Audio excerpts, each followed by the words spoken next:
ngayong eleksyon, ibalik natin ang tunay na diwa ng party list. Tinig ito ng mga maliliit maralita. Para sa maralitang tagalunsod, tutulungan natin silang proteksyonan ng kanilang mga karapatan para sa pabahay, palupa, at sapat nilang kinikita. Nakikipagkapit-bisig ang mga grupo ng simbahan, ang kanlungan ng buhay at ang kalipunan ng mga kapatiran ng pamilyang Pilipino sa mga magsasaka, mangingisda at maralitang tagalunsod.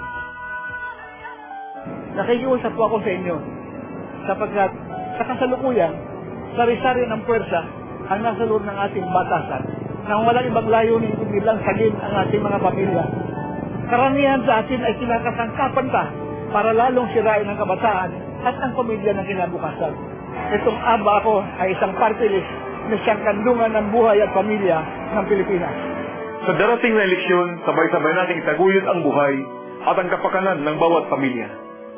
I need you, you need me. And together, let's make this dream a reality. Mabuhay ang pamilyang Pinoy. Lahat nagkakaisa sa ABA ako. Tunay na masasabi natin na ang ABA ako ay kayo. Ang ABA ako ay tayo. Kailangang makasiguro na tunay na ilalaban ng party list ang karapatan ng maliliit na tao at ang pamilyang Pilipino. Kilala ko itong ABA ako party list. Ito'y tunay na makapamilya at itinataguyod ang kahalagahan ng buhay.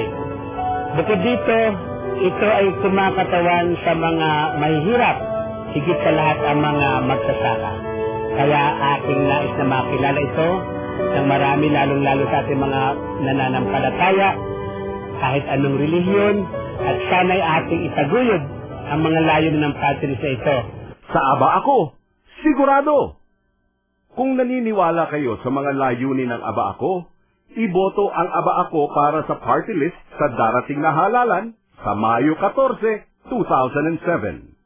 Lumapit sa mga local leaders namin at mag-apply para mabigyan kayo ng ABA ako ID. Magagamit din naman ninyo ito upang mas madaling matulungan namin kayong makakuha ng mga iba't ibang serbisyong pangkalusugan at panghanap buhay. Sa pamamagitan ng sistema ng party list, sa inyong tulong at sa grasya ng ating Panginoon, kayang baguhin ang lipunan at ipagtatanggol ang ating mga pamilya para magkaroon ng kinabukasan ang tulad kong kabataan.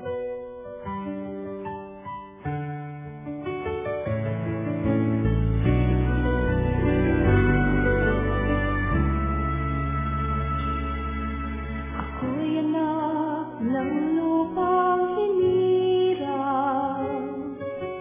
kung saan matatagpuan ang timiyas ng perlas ng silangan, nagniningning sa buong kapuluan. Taglay ko ang hiwaga ng silangan at saan